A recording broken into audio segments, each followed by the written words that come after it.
Assalamualaikum warahmatullahi wabarakatuh. Pada pagi hari ini jam 00:05.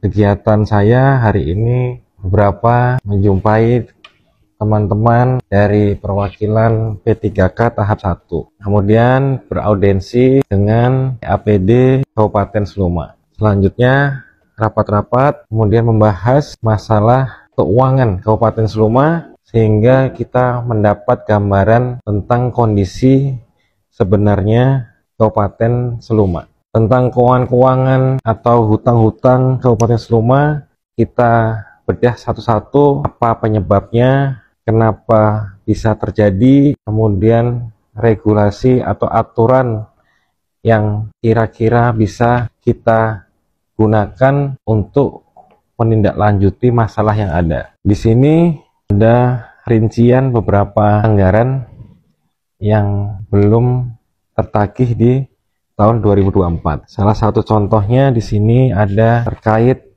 dengan yang belum terbayarkan. Salah satu contohnya adalah pembayaran tenaga administrasi, kemudian ada pembayaran jasa tenaga kesehatan tahun 2024. Mungkin kawan-kawan di sini yang tenaga kesehatan atau PTT di sosial media menyatakan bagaimana gaji kami untuk PTT dari bulan Oktober sampai Desember belum terbayarkan. Sedikit gambaran kenapa hal itu bisa terjadi. Sebetulnya anggaran untuk gaji PTT sudah dianggarkan pada dana alokasi umum. Tetapi pada kenyataannya dana itu yang seharusnya digunakan untuk menggaji teman-teman PTT atau membiayai kegiatan-kegiatan dana itu terpakai untuk kegiatan yang lain. Nah, disinilah timbul defisit yang seharusnya anggaran dipakai untuk penggajian teman-teman PTT digunakan untuk kegiatan yang lain. Produser Eksekutif Bintang TV,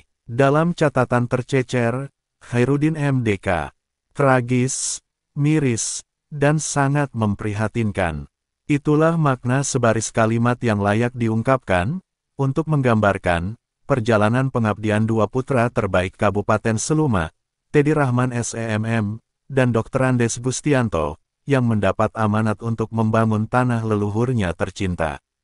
Pasca dilantik oleh Presiden Republik Indonesia, Prabowo Subianto, sebagai Bupati dan Wakil Bupati Seluma, 2025, 2030, 20 Februari 2025, Teddy Rahman Gustianto, yang mengusung jargon, menuju Seluma Emas, tidak henti-hentinya dilanda berbagai kemelut tata kelola pemerintahan. Faktanya, dalam program 100 hari kerja pertamanya, Teddy Rahman Gustianto, dipaksa oleh keadaan, harus dihabiskan untuk menyelesaikan begitu banyak masalah, warisan pemerintahan Bupati Seluma, 2021-2025, Erwin Oktavian. Belum terkonfirmasi, siapa yang harus bertanggung jawab, dialihkannya anggaran dana alokasi khusus atau DAK, dan dana alokasi umum atau DAU, anggaran pendapatan dan belanja daerah, atau APBD Kabupaten Seluma, 2024, dan berdampak menjadi hutang mencapai angka 100 miliar rupiah, yang kemudian memaksa Teddy Rahman Gustianto harus menyelesaikan. Apakah secara bersama-sama, antara tim anggaran pemerintah daerah, atau TAPD, yang diketuai Hadianto, selaku Sekretaris Daerah, atau Sekda Kabupaten Seluma, bersama Sumiati, dalam kapasitas sebagai Kepala Badan Keuangan Daerah, atau BKD Kabupaten Seluma. Apakah mutlak menjadi tanggung jawab TAPD, karena pengalihan anggaran DAK dan DAU, yang sudah ditransfer Kementerian Keuangan ke kas daerah, atau Kasda, sejak APBD belum ketok palu DPRD, oleh BKD hanya menjalankan tugas atau kebijakan TAPD. Atau justru menjadi tanggung jawab BKD, karena pengalihan anggaran DAK dan DAU, yang sudah ditransfer Kementerian Keuangan ke kas daerah, atau Kasda, sejak APBD belum ketok palu DPRD, merupakan inisiatif atau kebijakan BKD. Yang pasti, sebagai wujud tanggung jawabnya sebagai Bupati dan Wakil Bupati pilihan rakyat, Teddy Rahman Gustianto terus dan terus berupaya mencari solusi penyelesaian.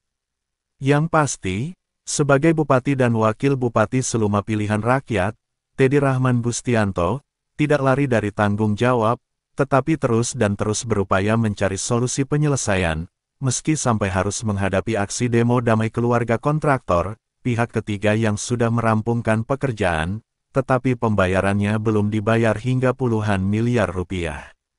Sebelumnya, Teddy Rahman Bustianto juga menyatakan akan menyelesaikan gaji atau honor pegawai tidak tetap, atau PTT Tenaga Kesehatan, yang sempat mengeluh melalui media sosial, atau medsos.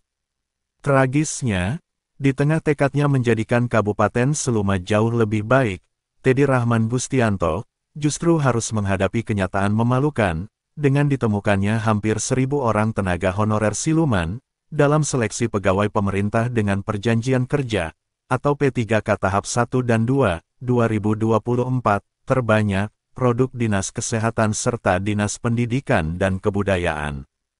Terbaru, sang Bupati Wajah Baru, yang oleh masyarakat disebut sebagai Bupati Pembawa Harapan Baru, bersama pasangan, Bustianto, sebagai Wakil Bupati, kembali dilanda warisan masalah peninggalan Bupati Erwin Oktavian. Selasa, 3 Juni 2025, ratusan kepala desa atau kades, dan perangkat desa, yang gajinya sejak Januari 2025 belum dibayar, melakukan aksi demo damai ke kantor Bupati Seluma. Apabila tidak segera dibayar, kami akan bertindak, karena sudah 6 bulan perangkat dan kades bersabar, kata Ketua Asosiasi Pemerintahan Desa Seluruh Indonesia, atau APDESI Kabupaten Seluma, Alta Haryanto, seperti dikutip Kompas.tv, edisi 3 Juni 2025. Terpisah, diwartakan koran radarseluma.net, edisi Kamis, 22 Mei 2025, Bupati Seluma, Teddy Rahman, mengakui, selama kurun waktu kurang dari 4 bulan menjabat, masih terdapat sejumlah masalah. Tetapi syukur alhamdulillah, semua masih berjalan dengan baik. Soal masih ada masalah, itu merupakan tantangan bagi pemerintah daerah, untuk bagaimana bisa menyelesaikan, kata Teddy Rahman, dalam satu pertemuan dengan wartawan, di gedung daerah. Terkait kondisi keuangan daerah, Teddy mengakui, bersama Wakil Bupati, Bustianto, dihadapkan pada posisi yang tidak baik-baik saja. Terlebih, imbasnya beberapa kegiatan terpaksa dikurangi, bahkan ditiadakan. Terpenting adalah, bagaimana ke depan tidak lagi terjadi gali lubang tutup lubang.